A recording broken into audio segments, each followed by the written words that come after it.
This is Bryce. This is Tim. Welcome back for another episode of The Average Reviews Podcast. I love that. That was really good. Thank you. How are you doing today, Tim? Great. Doing great, Bryce. Yes, you are. I'm sure you're doing just swell over there. Yep. All right. So this week we are diving into our next movie, which is a more recent. Well, it can't be more recent than Megan because Megan's still in theaters. Yeah, this is my last year. Last year, one of the hits of last year, and up for, I believe I saw 11 Academy Award nominations. Yes. Everything, everywhere. Everything, everywhere, all at once. But before we do that, we're going to go back and read some of our fan comments from the previous episode. We actually had some people message us. Which we plan to make a regular thing, hopefully, for most of these episodes. If you send us your scores and send us your feedback, whether you disagree or not, send it to us, write it out, and we'll read it on the next episode. We may not be able to get to everybody, but we would like to get to some of you. Yeah. So our first one came from Paige out in Chicago. She said, "Hey, I just finished listening to your new podcast. I loved it. Really appreciated you how you explained some of the movie because I have not gotten to see it yet. Awesome job." Well, Paige, we hope you did go see it because it is probably better in theaters than it's going to be on streaming. And for January, it is way better than it has any right. There is nothing else out there right now worth seeing. Because I still think Puss in Boots is worth it, but you can vehemently disagree with me. It's fine. Vehemently disagree that Avatar is worth a penny. So oh, come on. It's pretty.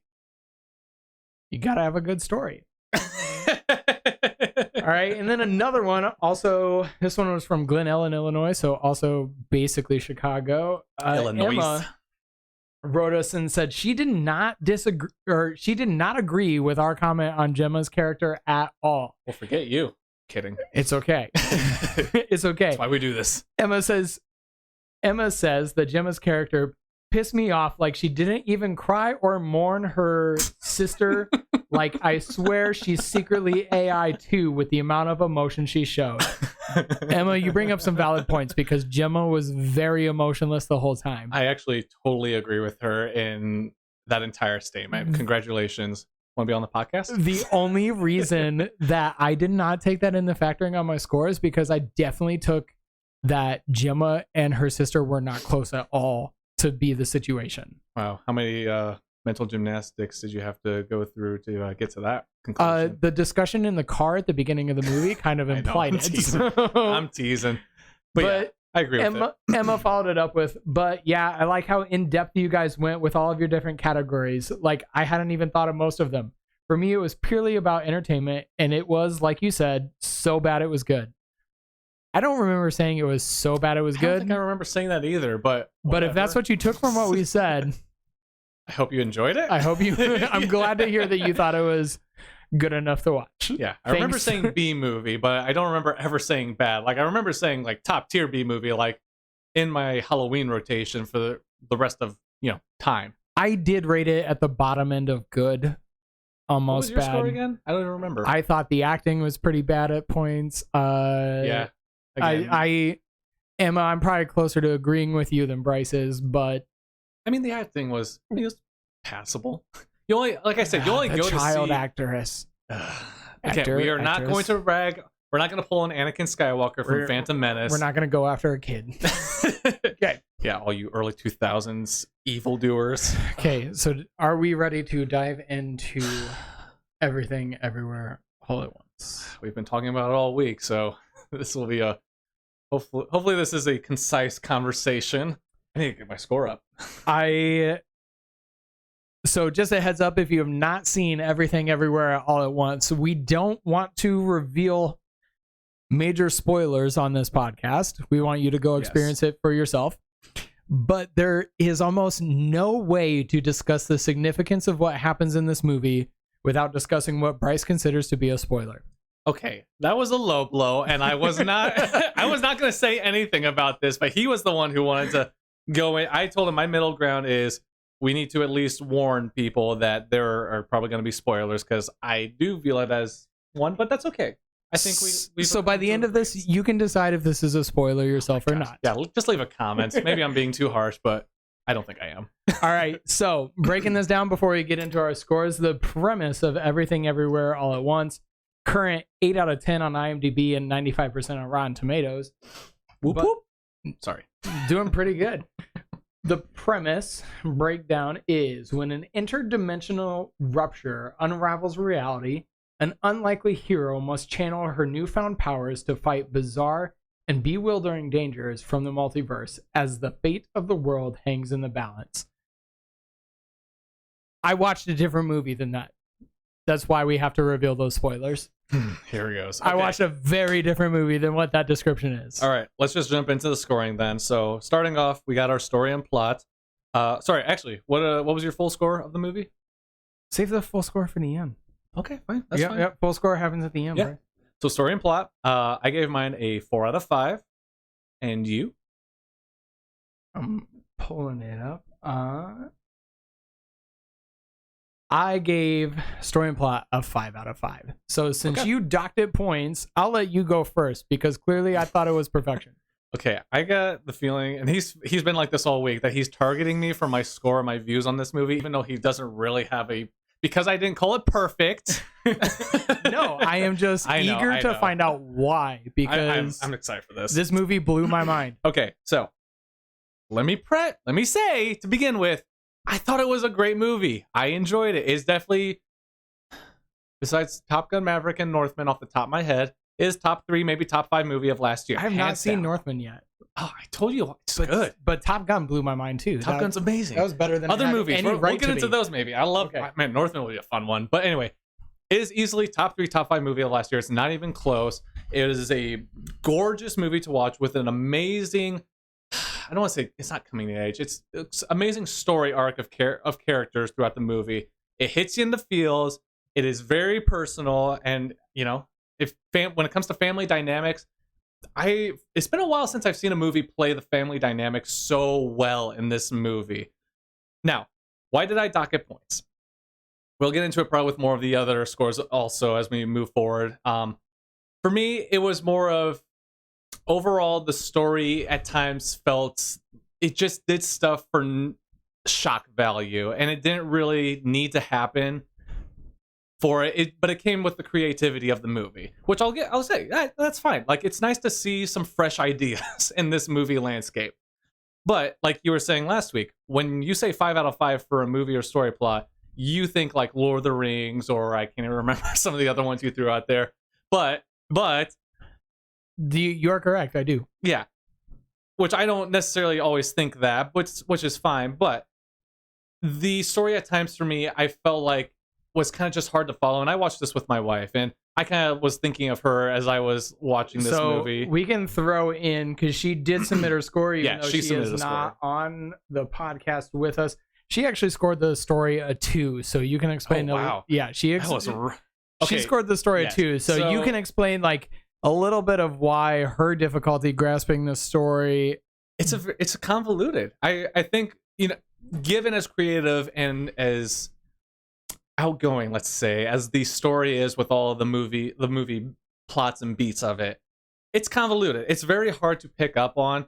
I say for me, when I watched it, the first half is very different from the second half, and it kind of had the same thing for Megan that Megan had when we watched it, of like the tones just kind of shifted a little too much for me, and it kind of conflicted, and I just kind of had a hard time following. I also said that they could easily have shaved off like 15, 20 minutes of this movie, and I probably would have been able to stay in a little bit more with it, stay with the movie a little bit more. I feel like it's a little too long story-wise.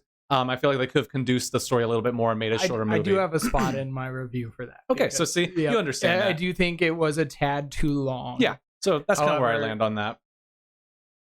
If that's cohesive. See, I would, that's cohesive. I would take your considerations on the story and distribute them elsewhere amongst my scores. Like we've talked about, like tonal usually falls on the director, not on the story. Yes, I can understand. As far as for me, I gave it a 5 out of 5, and like Bryce said, I typically consider 5 out of 5 to be like Lord of the Rings, Gone with the Wind, like the stories that shape maybe not generations, but decades of filmmaking. Yeah, they're remembered in the long run. And I 110% believe that this story is one of the most unique and incredible ways to tell the story that I have ever seen. Yeah, that's fair. And you're not wrong necessarily. You're definitely not wrong. This is where we're going to start diving into some spoiler territory, because the story, we read the premise according to IMDb. Right. And as I get into my score, I will not be able to keep it vague enough for you to understand why my score is as high as it is without giving you potential spoilers.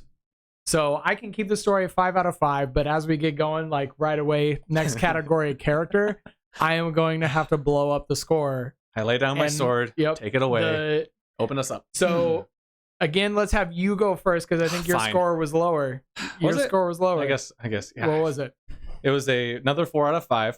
Okay, and then since Tim has already laid the groundwork that we will be getting into spoilers, I will. Megan actually scored the character work of 5. For me? Oh, sorry, Megan. My wife. Sorry. Your wife scored the character work of 5. You scored it a 4. Yeah. And then I also scored it a 5. Okay. Sorry, I got to remember this movie. I watched a lot of movies this week. Okay, I'll start. No, it's okay. Go ahead. All right. So 5 out of 5 for character. This movie opens up with a Chinese family. They don't really tell us what American city they're living in. I don't think so. No. But they're living in an American city where they run a laundromat. Yeah. And from moment 1 of this movie, there is just this overwhelming, like, frenetic pace. The first 5 minutes, they are running around, getting breakfast ready, getting lunch ready. The husband is bringing the wife. The husband's name is Waymond, by the way.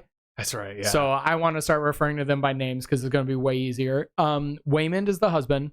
Evelyn is the wife. These are our 2 central characters. And the daughter is Joy. Yeah, I think so. So we open up on Evelyn, Waymond in their house. Their house is filled with clutter. Stuff is everywhere. They live above the laundromat that they work at.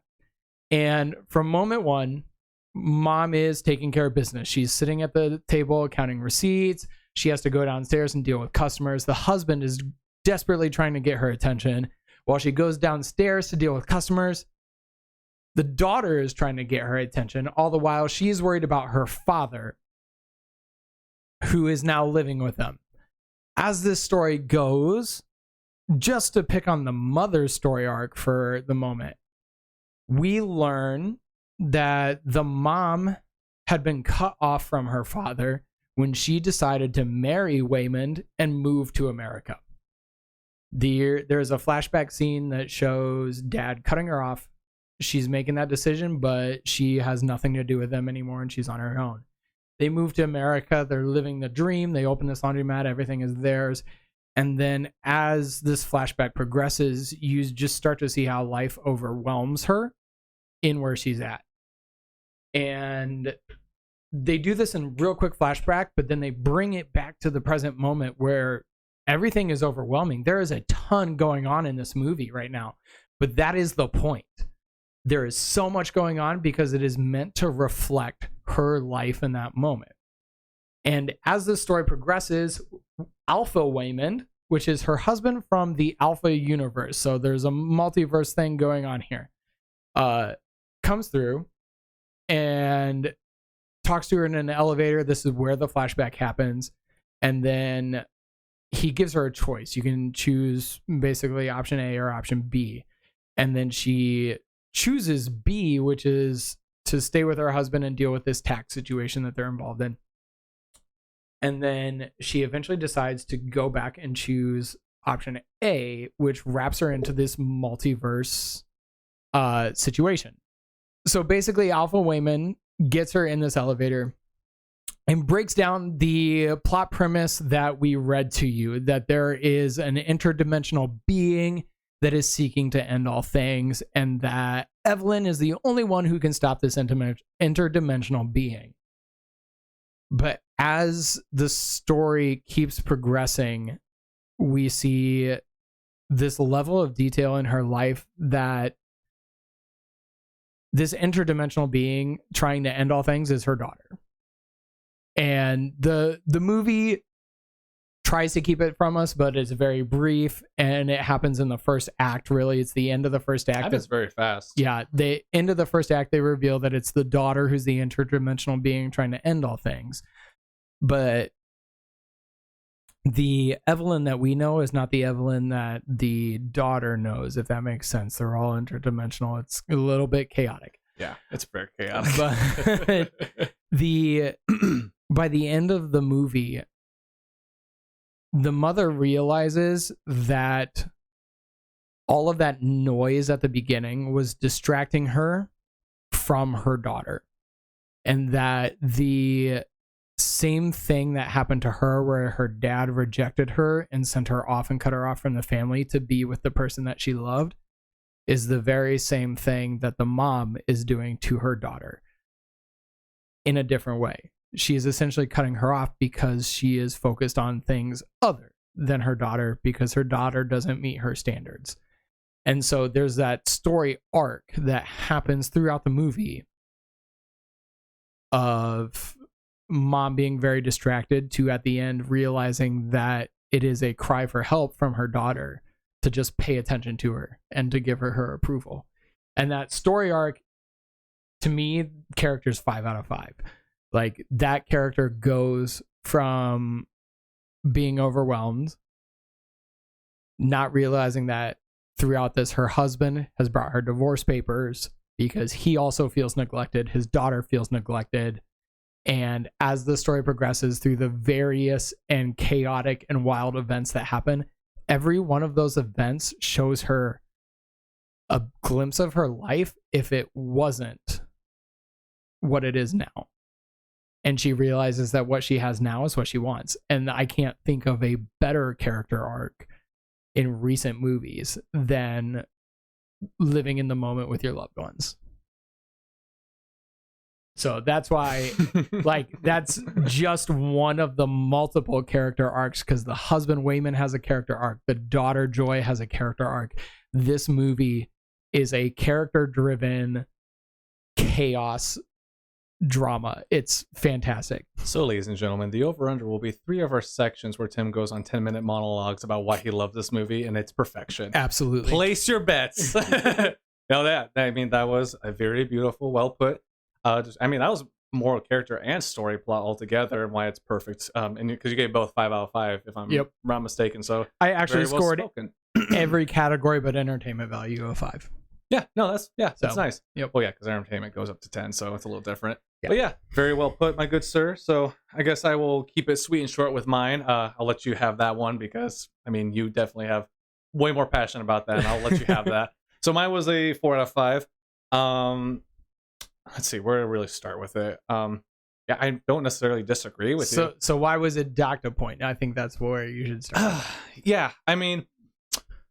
So here's the thing. Like, every review that I was watching of this movie, everyone was kind of like head over heels for the mother. I was not. She was a good character. I think she was fine and pretty good. She definitely, I would say, second to the daughter, carries the movie. And the daughter's actually my favorite part of it. I actually don't think the mother carries this movie. No, she doesn't. That's what I'm saying. Like, the daughter is my favorite character. I loved her performance. Waymond is my favorite character of this movie. So interesting. I think the husband carries this story. I actually, for the most part, didn't care for the husband. I think the end, when he has his moment in the sun towards the end, where he kind of has this big monologue. Would you care for him more if he was saying, "Mr. Jones"? Is that a reference to something? Yeah, he's from Indiana Jones. That's right. Yeah, I knew that. I knew that. Sorry, I knew that when I watched it. I promise. Oh man, I feel so embarrassed now. No. I liked his redeeming arc at the end when he kind of has his monologue to his wife, and I think that was a very beautiful moment, and I love that part. It's just kind of everything up to that point is like, I think I told Tim this, which kind of points back to my story. The movie at a certain point feels like 2 separate movies halfway through. And it's just it just feels like the characters are, I don't know how to put it. Like, the characters are just kind of like part of the gag. You know what I mean? The gag of the creativity and what's going on, because they do a lot of stuff. I'm trying not to get into other categories, but I just feel like the characters from the first half are very different from the characters of the second half. Because the first half was like, okay, this is enjoyable, but at a certain point, I kind of like was getting tired of it, and I was like, okay, I'm ready to see something different now. Like I know the beginning of the first 20 minutes, let's say, is like the build up. You're setting like, here are your characters, here are their situations, which is laid out very nicely. But then everything up until the other half of the movie is just kind of like, it's gags, and we're explaining how the multiverse works on top of it. But like, it's a lot of humor, it's a lot of funny, crazy stuff happening. It's all over the place. And eventually I just kind of was looking at my watch like, okay, are we going to get to like the deeper stuff? Because I know there's something deeper here and I can see it. Hold on, let me finish. I know you want to defend it. This is two-man podcast. But anyway, it's when that second half comes around, that's like, okay, that's where I started connecting way more with the characters. And again, Badar is my favorite character of this movie. I think she does a phenomenal job. Her acting was stellar, and her delivery on some of her parts. Oh, the line, don't worry, it's organic. I was like, that, I don't know what about that was like entertaining, but I loved it. The mother did great. I think she was fine. But I think she kind of, faltered in some parts, and I think that's why. The dad, I didn't really care for until his last like monologue where he really stood out. I was like, that was actually beautiful, and I loved it. And then outside of them, I didn't really care for Jamie Lee Curtis's character at all. I think Jamie Lee Curtis's character is amazing because she is so repulsive. Yeah, I look at that differently, but I agree in the sense that she is not the most likable character. No, it is such a repulsive character, and Jamie Lee Curtis, she just leans into that. We'll get into that in the acting category as well. There's more to get in with acting. That character served her purpose in like a terrible, beautiful way. Right. But yeah, to put a fine point on it and not ramble too much, the characters all did a great job. 4 is still great. Like, I still thought they all did a great job. No, 4 is great. 5's amazing. And executed for the most part pretty well. There's just a lot of parts where it kind of felt like, okay, it just doesn't feel consistent here, and it just kind of feels like it's getting weird for the sake of getting weird, and we'll get into more of that later. But yeah, 4 out of 5. Okay. Next one. So moving into the music, this one's going to be a little bit shorter. Yes, we'll keep this sweet. Okay, a little bit shorter. I gave it a 5 out of 5. Oh, okay. I gave it a 3 out of 5. Okay, I gave it a 5 out of 5 because there is almost no moment of this movie without music. Yeah, that's true. Which is kind of rare. Very. But there is a specific multiverse that has 0 sound. And am I forgetting that one? The Rocks. Oh, yeah. Yeah. So there's a multiverse where human life didn't develop and they turn into rocks. And Super funny. It's a little bit of like, it's that humor and that wild out of nowhere, but it's also a dark really deep moment. Yeah. But when this happens, all sound cuts. It's silence, and you're watching subtitles. It's really well executed. Yeah, you're watching subtitles on the screen. Yeah, and creative. So our music and sound category counts for sound overall. So not just the score, because some movies don't have a score at all. So we kind of lump that together. Yeah, there's a balance in there of how we. I also thought the song selections for this movie were on point for some of the action scenes. They lean into that tone. You've mentioned the humor. They lean into the humor. They lean into like, they keep the drama. There's even some like 80s synth going on in the climactic scene that's just like out of nowhere. There's some scenes early on that definitely bring in string music, and it's a little bit softer, a little bit more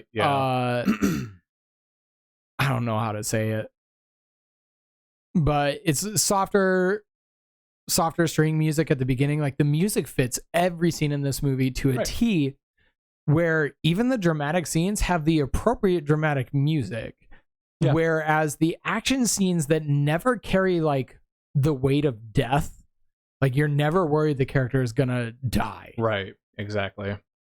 So the action scenes don't carry that dramatic music. They carry kind of whimsical and fun music during them. Well, that matches the scene. Chaos of the movie and the story. Like, and I think perfectly. I think that's like 5 out of 5. The music matches the story that this movie is trying to tell in a way that I have not seen or heard, in this case, music match many other movies.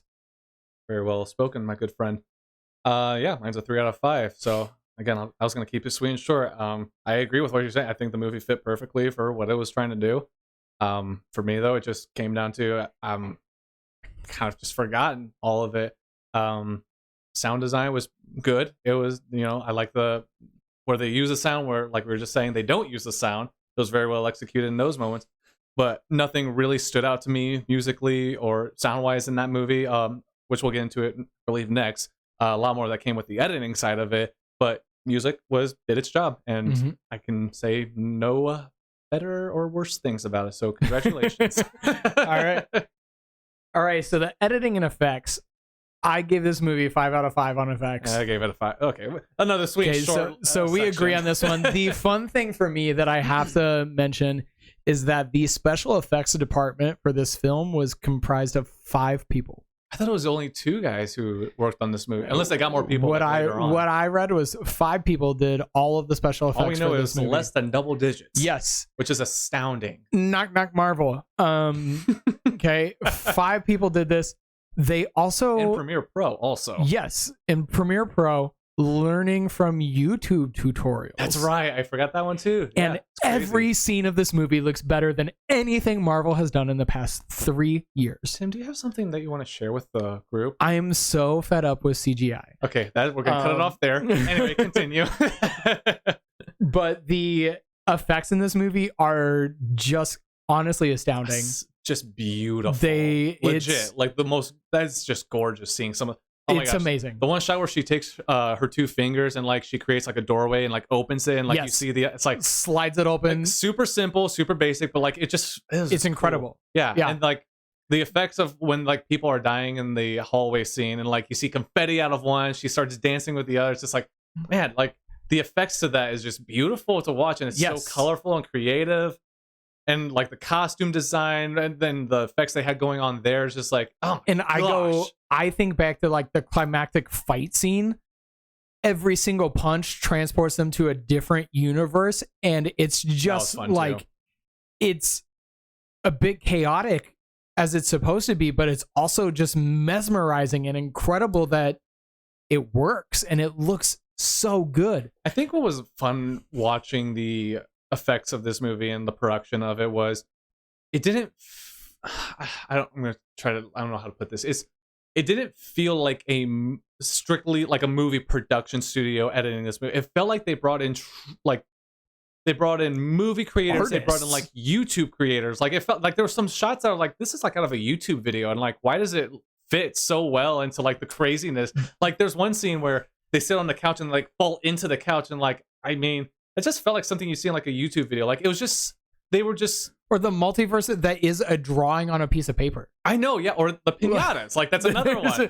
Like it was just the most wild, creative things. It felt like there's no way that these people, which again, credit to A24 and everything that they represent right now in movies and just letting their creators own their work and make something true. There's not been Warner Brothers. There's not been many movies from A24 where I'm like, that was kind of a miss. The only one that even came close was Lamb, I think, which was a subpar movie. It was interesting. Lamb was a well-constructed and well-done movie with a story I cared not for at all. Yeah, it's it's forgettable in the grand scheme. But again, this just goes back. A24, amazing work. Like, thank you for letting this person just go giving them the budget to create what throwing food at a wall and just doing some fun stuff. Like this, it was genuinely a joy to sit down and watch them just make magic with this movie. Yes. It was amazing. 5 out of 5. There's really no other way to describe the editing and effects. You have to see it for yourself, honestly. We can't explain it any more than we have. Yeah, even from the first real like special effects scene, which is when Evelyn transitions to the other multiverse. Yeah. And the screen cracks like glass and you see 2 Evelyns and they're doing almost the same thing at the same time in the same room.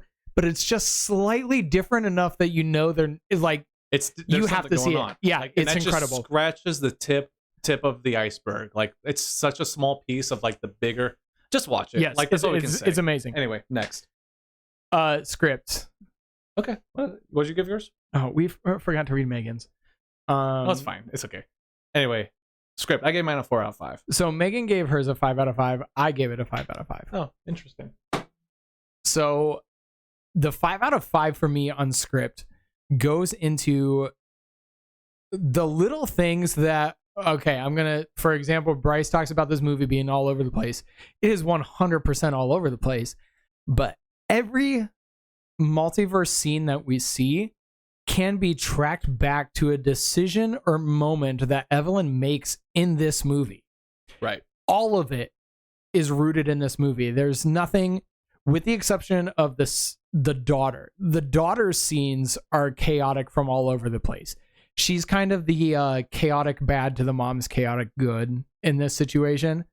And the chaotic good, for example, there's one multiverse where people have hot dogs for fingers. Still not my favorite thing they did. Absolutely hilarious. Okay. Every time. So funny. Okay, fair point. Whatever. So funny. But this multiverse happens, and it's addressed so well in the script that like Evelyn has this ability to jump multiverses. They call it the jumping off point, and it's usually the least predictable thing somebody would do in that moment that is their most likely, most successful jumping off point. And so Evelyn has this natural ability to do it. So there are scenes in this movie where she is just randomly trying things to jump. Almost every time she successfully jumps, a multiverse is created for the movie. One of these scenes, she sees like this image of hot dogs. She has this movie stuck in her head from earlier that we see, and she's trying to jump off, and she fails because it's one of the early attempts. She fails, and they say like she's landed off the map. She's in a multiverse that no one else could have possibly gotten to because she's more skilled at it. Right. And in this multiverse, people have hot dogs for fingers. And then there's a hilarious flashback to it's a Stanley Kubrick movie. I actually have no clue what you're talking about now. Is it in Space Odyssey? Oh yeah, the Space Odyssey. Where the 2001. like 2001 A Space Odyssey, where they're showing like that evolutionary jump with the apes. Yeah, they do. So they basically recreate the scene with the hot dog fingers. Yeah, they recreated really weird and the apes. The apes with hot dog fingers beat the crap out of the apes with human hands, and it's hilarious. And then that just explains that evolutionary jump in the multiverse that she's in now, and now she's in this hot dog multiverse, and that's addressed in the script. It's all there. That like attention to detail, but then that also comes up later in the climax when in that universe, because you have hot dogs for fingers, you had to learn to do things with your feet. And it shows Jamie Lee Curtis playing the piano with her feet because she has hot dogs for fingers. And it's just so like it's weird and it doesn't make sense, and yet it does make sense. And because you learn to be good with your feet, Evelyn is able to escape the situation that she's in her current universe because it all connected. It made, at the moment, you're like, hot dogs for fingers? That's funny. It plays into the climax. Says you. I get it. I know what you're saying. It plays into the climax. It has a significant moment. So something that seems so small, just like, so the multiversal ending machine, which is really, this whole movie is allegory for mental health, depression, and suicide. Yes. The thing that represents that suicide is the everything bagel. And so spoilers, bro. So the daughter talks about how she put everything on this bagel. She talks about every breed of puppy. She put poppy seed. She put salt. Like she just goes, she put everything on this bagel. And she says that when you do that, she put all the pressures of her life growing up on the bagel. And she said, you realize when you do that nothing matters. And then if you go back to the beginning of the movie, there are multiple callbacks to that everything bagel. It's a round black shape that from the shape of the laundromat that they're in, the round black shapes on the front of the laundry machines, but also when they're doing their tax audit, Jamie Lee Curtis draws a black circle all over their tax stuff before any of this is addressed in the film. And then you get to that everything bagel, and it's been there. It is the mother's everything bagel that the daughter created. So there's so many like little callbacks in this movie that connect at the end, that like the script is honestly brilliant, because not just is it all these little interconnected pieces, it's one of the funniest movies I have seen in a long time, and I did not expect that going into it. I also don't like comedies. So, well, I also don't like comedies. So while that makes sense then. Yeah, while this is a huge allegory for like mental health and depression, the jumping off points are used as a spot for humor, but also Waymond, not Alpha Waymond. Alpha Waymond is the one who's like driving the story. Yeah, right. But he technically, he's kind of behind the scenes and behind the curtains a little bit more. But that point back, that's why his ending felt very fulfilling, because he is behind the scenes most of the movie. But then he kind of takes that front stand that kind of almost sparks the ending as a whole, and like why things happen the way they do. So yeah. But the main Waymond is he's hilarious, because the wife talks about how he's just a positive person. He's just a positive person, and he's trying to find the light in every scenario. And she has unfortunately driven him to a spot where he can't.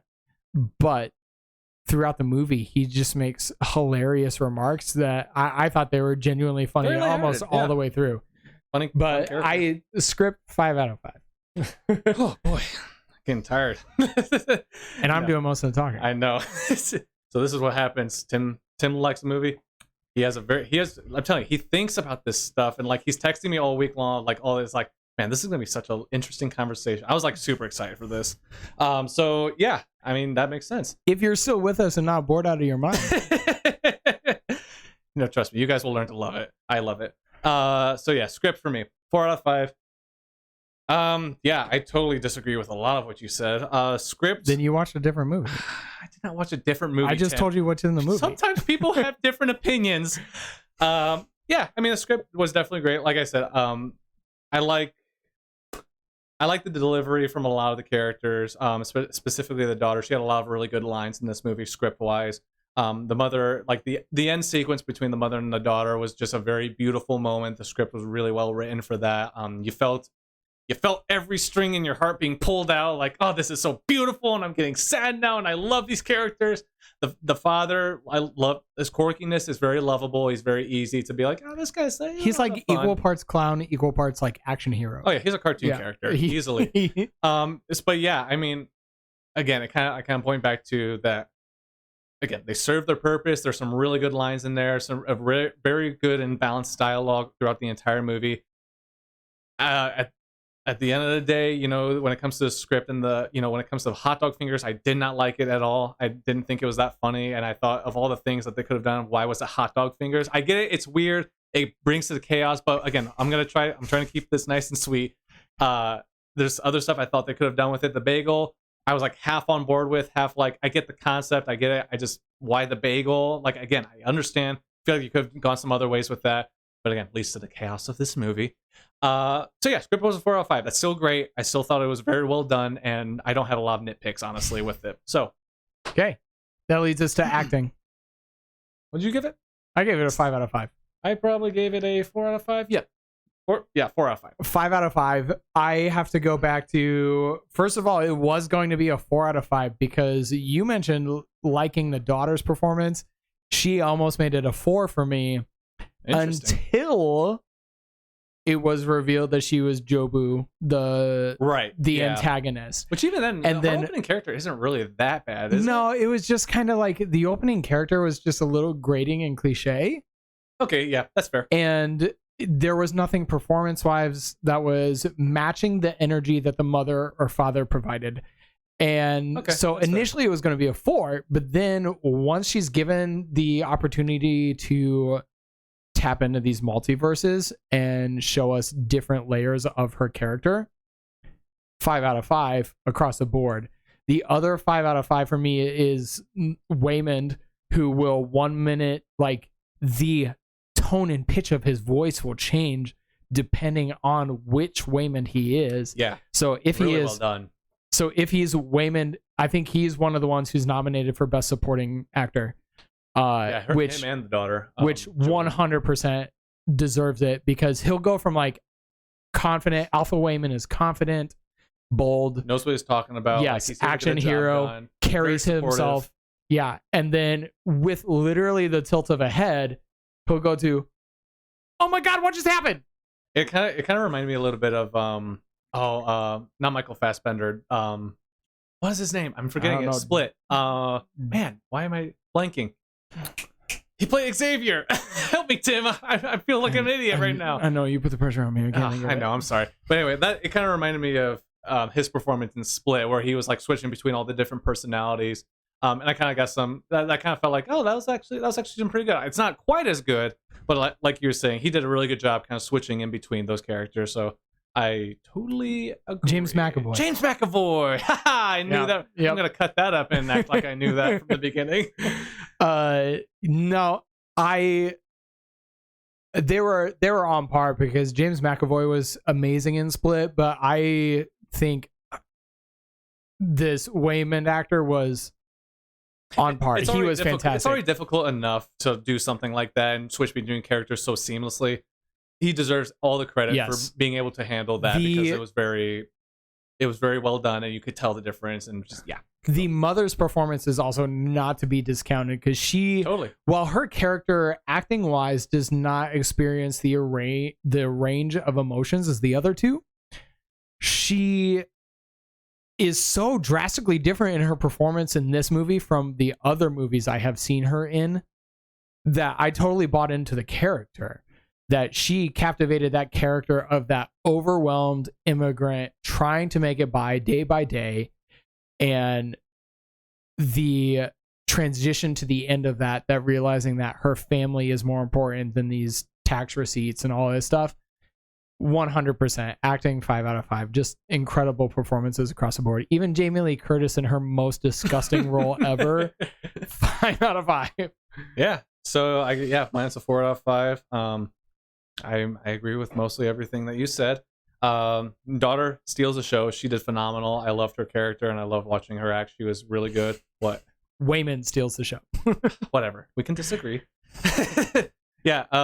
I actually didn't really care for Waymond's character as a whole. I'm not saying he did a bad job acting. I just, for the most part, I wasn't really like, until that end sequence with him, like I just didn't really care for his character.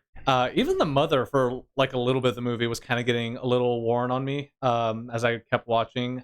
I don't know if it was just the way she was written and how she was executing it. I was just kind of getting a little. She kind of wore off on me a little bit towards the end. Still like her. She did a great job. I think she definitely deserves credit for her phenomenal role in carrying a lot of that movie. I really could forget Jamie Lee Curtis's character myself. It was a unique role for her, and I think she executed it perfectly fine. I would give her a 3 out of 5. Congratulations. So, but giving her a 3 out of 5 implies that her acting was faulty, not her character. Her character, like, she performed that character to a T because it was disgusting and repulsive. Yeah, I guess it was good. It was good. Whatever. Okay. Like, I'm not saying it's bad. It's just forgettable. I mean, again, 3 out of 5 isn't bad, but I'm not going to remember that character when I think of this movie. When I think of this movie, I'm going to remember mostly the daughter and the mother. I'm not going to remember any of these other characters, and I'm not saying it's they didn't act poorly. It was just 4 out of 5 is still great. It's just that the daughter and mother are the ones who easily take this movie to the finish line, and I'm not going to remember really. The father I'll remember for his moment, but it is their story. It is a family dynamic, so those 3 characters will be the only ones I remember, which is the point of it. Yes. And so 4 out of 5, it was still great. Jamie Lee Curtis's character's name is Deirdre. Deirdre, yeah, that's right. Which is also unique. Like, she's almost, the father, Evelyn's father, is probably the 4th largest character, followed closely by Deirdre, which, because she does actually have some like main. She's actually quite pivotal in the climax. Yeah, she has like a role in the finale of the movie, and both in a multiverse setting. And by that I mean like outside of like the World 1, if you want to call it that, I guess. She has a pivotal role in the other multiverses, along with the main world. So yeah, acting 4 out of 5, it was great. I mean, direction, 4 out of 5. As you? Okay, I gave it a 5 out of 5. I'll go 4 out of 5 first. I'll take some heat off you here a little bit. So 4 out of 5. For the most part, it was great. I'll keep it. I've mentioned it in some of the early ones, so this will be sweet and short. Yeah, for me, directionally, it was pretty somewhat easy to keep up with. I did have trouble at times following like why certain things, like the whole thing of them doing weird stuff, the jumping off for them traveling points. Yeah, it was hard to follow like why they did that, and I get it in the grand scheme of the story why it was a thing.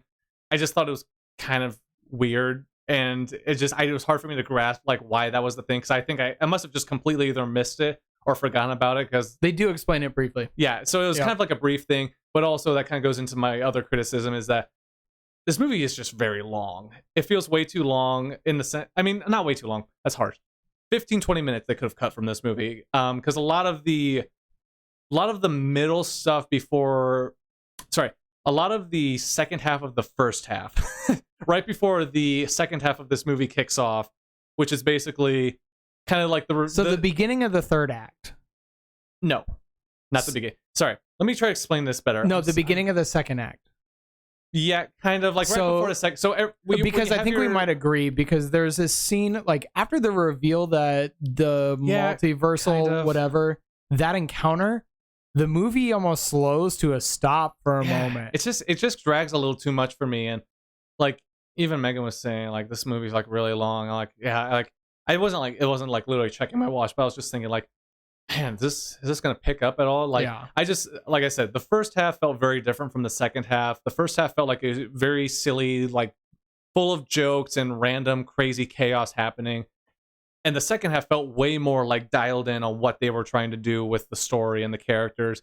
It feels like two separate movies. I could do with a lot of the second half of that first half of the movie, just some of the crazy stuff going on, and just get right into that second half. The second half of the first half, but not the second half of the second half? Yes, if that makes sense. I know I'm having trouble because again, there's a lot of stuff that goes on. I'm more lost now than I was watching the movie. And that's how I felt during this movie. That's my point. So otherwise, outside of like those little nitpicks, like the characters are well established. You get the gist of what's happening. You might get lost on the multiverse part of it. It is kind of convoluted at times and can be hard to follow. I'm saying that based on someone who understood it, but watched someone next to me totally get lost in this movie from beginning to end.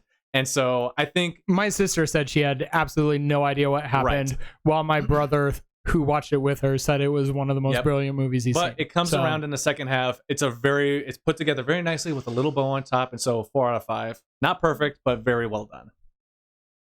I gave the direction a 5 out of 5. Surprise. Surprise. Because this is where I have to do the inevitable Multiverse of Madness comparison. Here we go. Go ahead. The direction is... Try not to take 10 minutes, please. I'll try not to take 10 minutes. The key difference in like the way these movies was handled, Sam Raimi is a fantastic director. So Love Sam Raimi. So maybe it goes down to the story for him. But like, let's give credit though. Marvel definitely gets their hands way too involved with those kind of movies, and you could tell that he did not get the creative freedom in the movie like everything everywhere. All Marvel's hands are shoulder deep. Yeah. Up. Never mind. There you go. Good job. But one movie is a great example of how to juggle a multiverse, and the other movie is a pretty boring scratching of the surface of how to handle a multiverse. Yeah, exactly. And this, from those transition scenes in the multiverse, the way she transitions to the way they juggle, like that opening 20 minutes to me of just showing the chaos of everyday life, was beautiful in a real world sense. And then also just the scenes. Waymond and Evelyn have scenes throughout this movie that flash back to when they first arrived and started their business to how they've become overwhelmed by everything, to then flashbacks of like, there's just a flashback of him digging for the remote in the couch. And like, he finds it and he's so happy and they rejoice. And I'm like, these are the little moments that if the director had decided that this doesn't matter, this movie would have a completely different message and tone. I don't think the And- message would have hit as No. well as it did towards the end. Because, like we said, we both clearly agree the ending is just very well done. It's a Those gut small punch. moments not being in the movie, I think, would have taken a little bit off of that ending. Yeah, and I think that's why I have to give the directors credit for knowing Totally. how much can we cram in here before it's too much. Yep. And how much, and for some people it is too much as is, but I think it's well executed Right. and fantastically juggled. Yeah. So our next category will be the it factor. I think based on everything we've said, we can kind of conclusively say why we scored this. Mine was a 4 out of 5. I'll just kind of get mine off the bat real quick because I said it like half as a joke, but I was like I was kind of serious, but not really. It was more just to push his buttons when I saw it. It was a 4 out of 5, mostly because it handled the multiverse concept in a way that actually kind of made more sense than anything we've seen. And I'm kind of taking a dig at Spider-Man No Way Home because I hate the first half of that movie because everything leading up to the second half makes no sense at all of why it would happen. It's just an excuse to get all the Spider-Man on the screen. Sorry, spoilers. It's been out Terribly too long. written. Whatever. Terribly written. But I still think that this movie goes well above and beyond. As much as I have some issues with the way they go about it at times, it's still a very well done creative attempt at a multiverse movie that makes cohesive sense when you look at the big picture of it. But when you look at these story beats, when you dig a little deeper, like, oh, she's the one that does it better than anyone else. Like, I get strong Matrix vibes when I watch that with Neo being, oh, he's the one. Like, he can get it. Like, it's a story that I've seen before. The daughter and the mother dynamic, you've seen that in other movies. I know you're about to, you just back off for 5 seconds.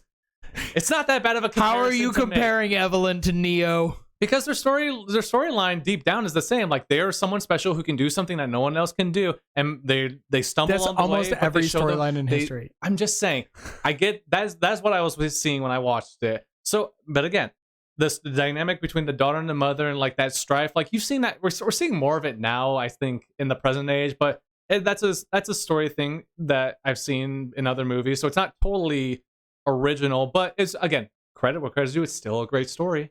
And that's why it's still a 4 out of 5. I just think it's not super unique outside of the multiverse creation. I don't know how else to say it. Besides the multiverse storyline and concept of how it all works, outside of that, it's more or less a very straightforward story. So I gave it a 5 out of 5. Yes, surprise, surprise. Because while seriously. Come on. I'm trying not to go after you for comparing this to Neo. Oh my gosh, it was literally just the character's arc. It wasn't even a dig necessarily. It's still a 4 out of 5, Tim. The Chosen One is the story of Lord of the Rings. I know. It's the story of Star Wars. Yeah. It's the story. I know, which is why I would still give those a 4 out of 5 because it's a storyline that I've seen millions of times, but it's still executed in a very unique and fun way. This movie is not a story about the Chosen One. Oh my gosh. I'm not. Jeez, this story, I gave the main character's story arc is tied to that. I know it's not the entire picture of the story, but if you're going to make that argument, I can still make the argument that the dynamic of the main story of a mother and daughter who are not close, that still has been done in other movies and therefore has justified my 4 out of 5. Okay. That's fine. I'll let you take your 4 out of 5. To justify my 5 out of 5, which is a fair movie also.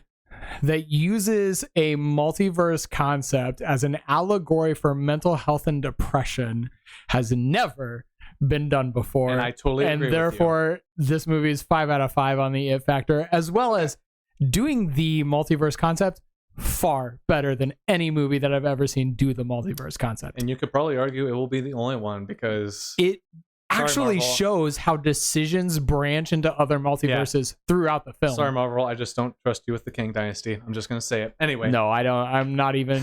Let's not even get into it. So anyway, let's Part jump of me to wants to go just for this podcast so that we can get on here and give our honest thoughts about it. I'm pretty sure we will. So anyway, let's start landing this plane here. Okay. Entertainment. Total entertainment value for you. We'll go entertainment and total at the same time here. Mine was, I just closed out. My entertainment was an 8 out of 10, taking my total score to a very solid and beautiful 40 out of 50 overall. Final thoughts on it? Final thoughts. Again, great. Before I bury you with my final thoughts. I'm gonna kill you. Anyway, a great movie. Seriously, phenomenal movie. It is a joy to watch, even though there are some again, a lot of my complaints I think are fair and warranted. No, but I think they are. They're They nothing are. that like tear this movie down. Like this movie is overwhelming. Yeah, it's an overwhelming movie. I would say going into this movie, you need to pay attention. Like this is not 100%. This is absolutely not what Megan was, which is a very great social setting movie. This is not necessarily a great social setting unless Absolutely you are not. all going to sit down and pay attention to this movie to appreciate what it is. This is a phone on silent mode, like sit on it. I wouldn't go that far, but yes, it's in the sense you need to be. I think phone should be on silent mode anytime a movie's on. No, that's a whole nother conversation. But yes, I think going into this movie, be prepared to just pay very close attention to details and story beats. You're probably gonna have some tears in your eyes. It is very, it's emotional far more than I expected. And it's going to be a lot of eye candy, and it's going to be beautiful to watch. You might kind of get a little bored halfway through because some stuff is dragging along, but the payoff is worth it at the end. Your biggest complaint will probably be that I wish it was just a little shorter, or it was just a lot to handle. Otherwise, I think it is easily top 3, top 5 movie from last year. I would recommend it to anyone today. Okay, so wrapping up. We actually scored the entertainment value the same. I gave it an 8 out of 10. The only reason I gave it an 8 out of 10 is because I do agree with Bryce that there's just a little bit in the moment in the middle. It is the beginning of the second act. There is a clear 3-act story here. Yes. And the beginning of act 2 almost slows to a complete halt. And you lose it a little bit there. Yep. And that's why I gave it an 8 out of 10, because in that moment, everything was still handled great. That's why I still give it a 5 out of all my other categories and can defend it there. But it did detract from my entertainment value 2 points. It brings it down a little bit. It's hard to get back on track the way that they went about that. So, Thankfully, they saved it with an incredible ending that is on par with one of my favorite endings ever. My final score is a 48 out of 50, which is, I believe that is the amazing category. It is, yes. So, and my final thoughts on this movie, I'm going to hit it from the mental health and family dynamic side of this movie, that this movie is not about multiverse jumping. It's not about a savior. That's the frosting on the cake. Yes. That is nothing but allegory to tell the story of a daughter searching for her mother's attention in the noise of the world. And that to me is what makes this movie absolutely incredible, is that they cover it up with the confetti and the ketchup and the hot dog fingers, and they throw all of this at you. And all that is noise. It's a visual representation of that mother being distracted by the noise when all she should be paying attention to is her husband and her daughter. And that to me, like, this movie blows my mind. I think it is incredible. It is probably one of my favorite movies. And I did not expect it to be one of my favorite movies. I'd heard it was good. And I'm walking away saying this is probably one of my top 10 of all time because of the depth and attention that was paid to this storytelling. Like, it is, if you allow yourself to sit down, like Bryce said, put the phone down, don't talk, watch this movie, go along for the ride, because you will laugh, you will cry, and you'll say, why was that in there? You will question some of the decisions, and you will walk away having seen a story that you will not get anywhere else and is far deeper than you ever anticipated. Absolutely. Well put, my good sir. So that wraps up Everything, Everywhere, All at Once. That one, I mean, I was expecting it to go this long, because I mean there was so much to go into with that one. That was it's like an hour long. Sounds right. We were sounds right. expecting coming into this one. Sounds right. I love this movie, which means I can talk about it. Like, I barely scratch the surface of what I can talk about in this movie. I know, because I'm over here trying to. I'm like pointing out my fake watch here. Like he's telling me to hurry it up. I'm not telling you to hurry. I'm just like, I know. I probably lost half of the audience. No, it's okay. I think you did a well job explaining your side of it. But a well job. Okay, listen. I get one like bad sentence in this podcast. This is the incorrect word. Why use a lot word when few words do trick? So anyway, that wraps up for our side of it. However, as always, we want to hear what you guys thought about it. And it's not going to be a normal thing where we spoil a movie like that. That was definitely way heavier than I thought we were going to go into. I don't think there is a way to fully go into this movie without revealing. Right. We didn't tell you how it ends. Yeah. We didn't tell you how Deirdre comes in at the end and her part in the ending. We didn't tell you what happens between the mother and daughter. There's still a lot of deeper stuff in this movie to unravel outside of who the villain is. Honestly, this movie is worth sitting down and watching with your parents. Yeah, don't watch this with your parents. I would. I mean, you can. I kind of want to show. Take that as an attack. It's just more like I would personally watch this by myself. I kind of want to show my mom and dad this movie. Yeah, there's some parts in it that might be weird showing them. Yeah, like when she beats the guy up with sex toys. That was just too much. That was enough. It was hilarious. I laughed at first, but then I was like, I'm done with that one. So anyway, we'd love to hear your guys's. Your guys. Dang it, I'm just slipping up. We would love to hear your guys' opinion about this movie. So please leave a comment. Screenshot the scorecard. Screenshot the scorecard. You don't have to, but we would love to see what your scores were. Yes. And see, just because that's why we made it. We want to see scores, but feel free to also just leave a comment, like our friendly guest at the beginning did. And we'll read some of them. Like, again, we won't get to all of them, but we want to read comments at the beginning of these episodes to kind of reflect on, what people thought. And as always, like and subscribe. Yep, hit that like button. Yeah, follow us on Instagram. Smash that subscribe. Average.the on Instagram. I think I was able to change that. Oh, you changed it? Yes. Oh, now see, now they're gonna go look for something that doesn't even We're gonna exist. get our link tree posted in everything. Where link tree, you can link right to our Rumble, right to YouTube, right to our Spotify. Yep. So go to Linktree. It also has a Amazon wish list where you can send us a movie that you want to see us review. Please. I think we've gotten a few already. I think I saw Twilight was one of them, and I'm not thrilled about that, but I'll watch it for the review. Yep. I'll do it for the people, baby. We have I believe our Instagram is now the average reviews. I think I was able to change that. So all one word. But if you go to Linktree, you'll be able to get right to everywhere. Watch on YouTube and Rumble, listen on Spotify now, and then Instagram and Facebook will be where we post the movie reviews that we do. Not every movie we'll do will probably have a podcast necessarily, if we don't feel like it needs talking to, but otherwise look for stickers soon. Ooh, yeah. Man, you were really excited about that one. I am. He is. So anyway, thank you guys for listening to this episode. Let us know what you thought in the comments. Send us your thoughts and send us some more movies you would like us to review. And until next time, we will see you all in the next episode.